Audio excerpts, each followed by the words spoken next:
नाज़रीन कराम, पेश खिदमत है कहानी एक औरत पांच आशिक। आइए पेश करते हैं एक ऐसी कहानी जो आपको सोचने पर मजबूर करते हैं।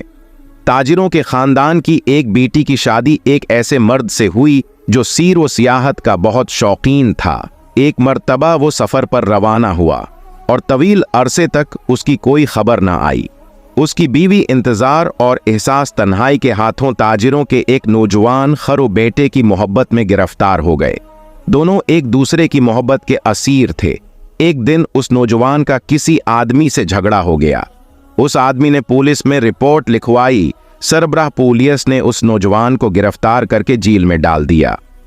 जब ये खबर ताजिर की बीवी यानी उस नौजवान के महबूबा तक पहुंची तो उसने अपने सबसे कीमती कपड़े ज़ीब तन किए और गुस्से में आग बगूला सरबराह पुलिस की खिदमत में पहुंची। पहले वो अदा बजा लाए और पिहर एक तहरीरी रंजिश पेश की दरज था। जिस शख्स को कैद में डाला गया है वो मेरा अजीज भाई है, वो बेगुनाह है, उसके खिलाफ झूठी शहादत पेश की गई है और उसे नाजायज तरीके से कैद किया गया है और उसके बगैर मैं लावारिस हूँ। इसलिए मैं ये दरख्वास्त करती हूँ कि उसे जल्द से जल्द रिहा किया जाए। जब वो गुजारिश वाली शहर की खिदमत में पेश की गई तो उसने एक नज़र औरत पर डालें। नूवर का ख्याल न था कि वो अपना दिल को भी था। वाली शहर ने औरत से कहा, तुम मेरे घर में ठहरो जब तक उस नौजवान को फीत खाने से मंगवाइन। जब वो आ जाएगा तो हम उसे तुम्हारे हमरा भीख देंगे। उस औरत ने कहा, मेरा खुदा के अलावा कोई निगहबान नहीं, मैं एक अजनबी औरत हूँ और किसी ना मुहर्रम के घर दाखिल नहीं होते हैं। वाली शहर मौला, जब तक मेरे घर नहीं जाओगी मैं उस मर्द को रिहा नहीं कर सकता। हमारा तन्हाई में मिलना बहुत ज़रूरी है। वो औरत जो वाली का दर पर्दा पैगाम समझ रही थी बोली, अगर ऐसी बात है तो आप मेरे घर तशरीफ़ क्यों नहीं लाते? वहाँ आप आराम ही कर लेंगे और हम गुफ्तगू के लिए भी वक्त निकालेंगे। तुम्हारा घर कहाँ है? वाले फौरन बोला। उस औरत ने अपने घर का पता दिया, वक्त तय्युन किया और बड़ी बेनियाजी से आगे बढ़ गई। उसके बाद वो काजी शहर के पास पहुंची और कहने लगी, ए काजी, हमारे निगहबान क्या बात है? काजी ने पूछा, अगर आप मेरे बारे में इंसाफ करेंगे तो खुदा आपको अजर अजीम बख्शेगा। तुम्हारे साथ किसने ना इंसाफी की है? मेरा एक भाई है जो मासूम है, उसे वाली शहर ने सरबराह पुलिस के कहने पर जेल में डाल दिया है। उसके खिलाफ झूठी शहादतें पेश की गई हैं। मेरी आपसे दरख्वास्त है कि उसे रिहा करने में मेरी मदद करें। जब काजी ने उस औरत के हुस्न को देखा तो बस देखता रह गया। उसको अपने जज्बात पर काबू न रहा। बोला, तुम मेरे घर में मेरी मुलाजमाओं के पास इंतजार करो, मैं वालिद को पैगाम भेजकर तुम्हारे भाई को मंगवाता हूं।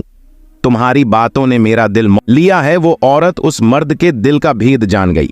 बोली, अगर आपने कुछ वक्त गुजारना है तो मेरे घर आइए जहां मुलाजमाएं महल नहीं होंगी और हम अकेले में बात कर सकेंगे। तुम्हारा घर कहाँ है? काजी फौरन बोला। उस औरत ने अपने घर का पता बताया और उसे भी वही वक्त बताया जो वाली शहर को बता चुकी थी।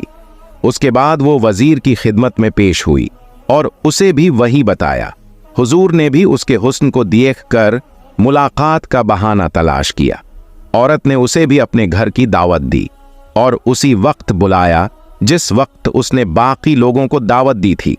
उसके बाद वो बादशाह की खिदमत में हाजिर हुई, अपनी रहम कहानी सुनाई और नज़र करम की गुजारिश की।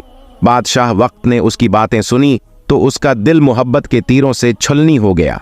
बादशाह ने पूछा, तुम्हारे भाई को किसने कैद किया है? सरबराह पुलिस ने उसने जवाब दिया। बादशाह ने यह मशूरा दिया कि वे उसके साथ महल में चले, कुछ देर आराम करे ताकि वो काजी को पैगाम भिजवा कर उसके भाई को रिहा करवा सके। औरत बोली, ये आपकी जरा नवाजी है कि मुझे महल में आने की दावत दी, लेकिन ये मुझ पर और भी एहसान होगा कि आप नाचीज के गरीब खाने में तशरीफ लाएं। मुझे उम्मीद है आप मेरी इस दरख्वास्त को रद्द नहीं करेंगे। बादशाह ने उसकी दावत कबूल कर ली। औरत ने बादशाह को अपने घर का पता बताया और उसे भी उसी वक्त बुलाया जिस वक्त उसने बाकी 3 मर्दों को दावत दी थी। जब वो औरत बादशाह से बातें करके फारिग हो गई तो एक तरखान के पास गई और उससे एक ऐसी अलमारी बनाने की दरख्वास्त की जिसके 4 हिस्से हों, हर खाना दूसरे खाना के ऊपर हो और अलहदा से खुल सके। फिर उसने ऐसी अलमारी बनाने की उजरत पूछी। तरखान बोला, वैसे तो उसकी मजदूरी 4 गुना है, लेकिन मैं तुमसे इतना मुतासिर हुआ हूं, अगर तुम मुझ पर मेहरबान हो जाओ तो मैं ये अलमारी बतौर हदिया पेश कर दूंगा। औरत ने हामी भर ली और बोली, लेकिन 4 के बजाय 5 खाने बनाना और उसे खास उस दिन लाने को कहा जिस दिन सब मेहमानों ने आना था। तरखान ने उसे रुकने को कहा।